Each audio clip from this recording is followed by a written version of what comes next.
Morning glory and evening grace, America. Welcome back. I'm joined now by an old friend of the program, Mary Kissel. She used to be senior counselor to Secretary of State Mike Pompeo in Trump 1. She's now with the Hudson Institute, and we are glad to have her here talking to us. Mary, how have you been, and what did you make globally of our conflict with Iran, which I think is in halftime? I don't think it's over. I think it's halftime. Well, it's just fantastic to be back with you, Hugh. Look, I think you ought to start by giving credit where credit is due. We haven't had a U.S. president, Republican or Democrat, that has used kinetic force against the Islamic Republic until this president.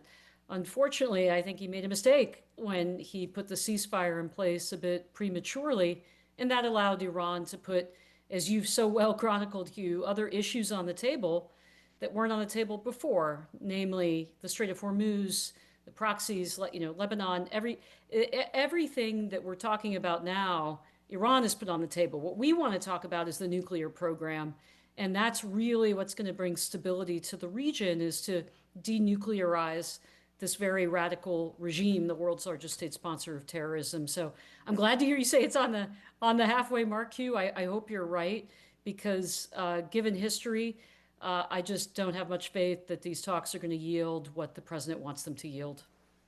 Well, I'm referencing back to the phony war of 1939 to 40 after Germany had blitzkrieg Poland, but before they invaded France. There were 7 months there when nothing happened.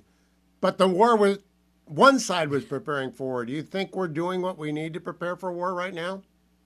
Well, I've said for a very long time that not only are we unprepared for the conflicts of the future, but we're still stuck in the thinking of the past, meaning that, we think in bilateral terms, that this is an Israeli-Iran conflict or a Russia-Ukraine conflict or a China-Taiwan potential conflict. That's wrong. That's not how the world works. And I know you and I have talked about that in the past, Hugh. These are wars of proxies and blocks. The Iranian regime doesn't just threaten Israel, it threatens all the free nations of Europe. Its tentacles reach into our hemisphere, and they're aided by China and Russia. Are we prepared for that? Is that how we're talking about these threats? No. And I also think that, we're not well prepared for the threats that we face here in the homeland. But that's a little bit off topic for you, Hugh. I know you probably want to stay in the Middle East. I do. I want to stay actually with Secretary of State Rubio today, and then we're going to come back to China because that you and I share this common concern. Here's Secretary Rubio in Bahrain today getting a question about the nature of the Islamic regime, cut number 2. You used to call them, you did. Yeah. You used to call them religious theocratic lunatics. Do you still believe that language applies to the leadership today? Well, look, it's not that I believe it, it's the fact of the matter. I mean, the Iranian system is led by clerics, radical clerics. That's what it's always been led by, and that's what it continues to be led by. That said, we also have to manage the geopolitics of the situation. And then there's if they've changed their mindset, or if they've changed their approach to their relations with the United States and their neighbors, then we're going to give this thing a chance to work. Maybe this changed. I'm not saying it has. I'm saying the president wants to explore whether that's the case. And if it has, we're going to find out. But we're not going to find out because of what they say. We're going to find out because of what they do. We're going to judge them by their actions. And we'll test that proposition and see. No one says it's going to be easy, because I think at the end, we know that people that are still at the top levels of that government are people that adhere to the same theology and the same mentality as the people that have led it in the past. They've got some people in the political branches that seem more flexible and more willing to work with us. Those are the ones we're negotiating with. We'll see how it works out. Mary, I'm very skeptical that the 12ers can be other than the 12ers. What do you think? Well, I think it's very important that you have a cabinet official and also concurrently national security advisor talking about the nature of the counterparty. That is deeply important because it effectively sets the terms of what is possible if you have enough leverage to bring them to the table. Now, what Secretary Rubio didn't talk about is the role of the IRGC and just how much leverage the IRGC has over these radical clerics. In other words, is this regime now being run by revolutionaries, mullahs, or is it being run by the hard men of the militants? And I think it's the latter, which suggests that, again, something we've known for a long time, that the Iranians know that the revolution is bankrupt. Do we know that the revolution is bankrupt? And are we dealing with men here that, we can really have some leverage over absent kinetic activity? Or are we dealing with people we can effectively buy off? Or are we dealing with true believers who will never surrender? I think that's an open question, Hugh, for the time being, and I don't think we have complete information. What's remarkable to me, Mary, before I go to China, is that Western media has forgotten or chooses not to remember that this regime executed 40,000 of their own people in January. It's not like it was decades ago, like Tiananmen Square. It was January. They mowed down 40,000 people.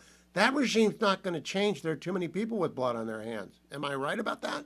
Yeah, I think you're absolutely right. I was just over in Europe speaking last week and got a lot of questions about U.S. leadership.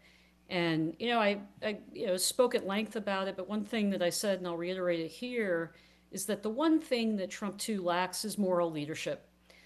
We don't talk about the fact that, our way of life, our capitalist system, our republic, our democracy is a superior to other forms of democracy. And that's why when we pursue our national interest, it's fundamentally for the good, as opposed to Iran pursuing its national interest. We're not talking about the fate of the Iranian people and how we hope their fundamental human rights will be upheld. This isn't just the province of the left, Hugh. This is something that, U.S. foreign policy, that's been an integral part of it, that we talk about the moral case for intervention. I'm not saying that that's the whole thing. I'm not, advocating huge democratization projects. But what I am saying is that if you don't talk about that piece, then we lose our leverage and we lose our credibility with the Iranian people, who are ultimately, at the end of the day, as you point out in what you just said, the real victims here of the regime, and they have been for more than 40 years.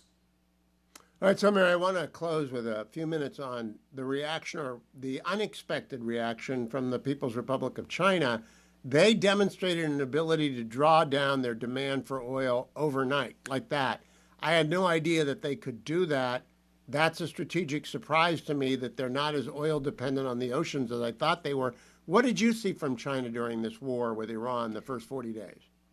Well, first of all, I don't like calling it the People's Republic of China, because it somehow implies that they have the buy-in of the people. It's a totalitarian regime. So that's the first thing to say, to acknowledge the nature of the regime. Secondly, yeah, it was a strategic surprise, Hugh, but it's not an infinite supply of energy that they have. Ultimately, their strategic oil reserves will run out just like ours will. They can't power themselves on the wind and the sun.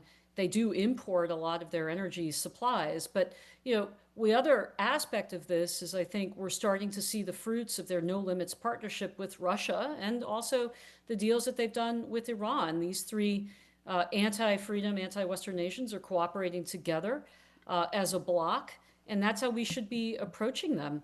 I was heartened today to see the Trump administration ban Polestar, a big electric car company, for the threats and the components that are included in that vehicle. We're starting to decouple, Hugh, but again, we're not doing it forthrightly. We're not saying to the American people, hey, this is the new world that we face. This is how we see it playing out over the next 10 years. This is the urgency that we have to start to build our capabilities and to really educate the people that I talk to the most, Hugh, which are CEOs and boards, about the urgency and the quickness of how far these changes are going and how fast they're moving.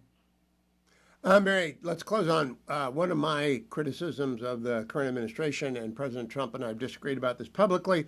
I think he ought to have shut down TikTok. I believe some of the election results on Tuesday night in New York is because of TikTok infiltrating young people's feeds and feeding them lies about the West and about freedom and about free enterprise. What do you think of the TikTok settlement that's been reached? I think that TikTok is a small part of a much larger problem. And I think that the danger is that members of Congress focus on TikTok and say, well, if we solve this, our problem is over. When the real problem, Hugh, are the Volt and the Salt Typhoon hacks that are, from my understanding, still ongoing, that China can shut down all of our networks right now, read our text messages, listen to our phone calls, the fact that they've probably got tens of thousands of people in the country, the fact that many of our most important corporations, Tesla and others, have effectively been bought off by China and serve as, mouthpieces for the regime. To me, you put that all together, plus their covert nuclear program, their biological chemical weapons program. I mean, I could go right down the list. These are much bigger problems, much more dangerous to the American people, and yet we don't talk about it because it's just a lot easier for politicians to talk about TikTok. It is amazing, Mary. Always a breath of fresh air and a reminder of what matters in the world to talk to. Don't be a stranger. Mary Kissel with the Hudson Foundation. Always a pleasure. Don't go anywhere, America. I'm coming right back. Stay tuned to the Salem News Channel, Salem Radio Network, all of our wonderful radio affiliates. I'll be right back on The Hugh Hewitt Show. The Hugh Hewitt Show, coming to you from the Relief Actor Studio, is brought to you by ReliefActor.com.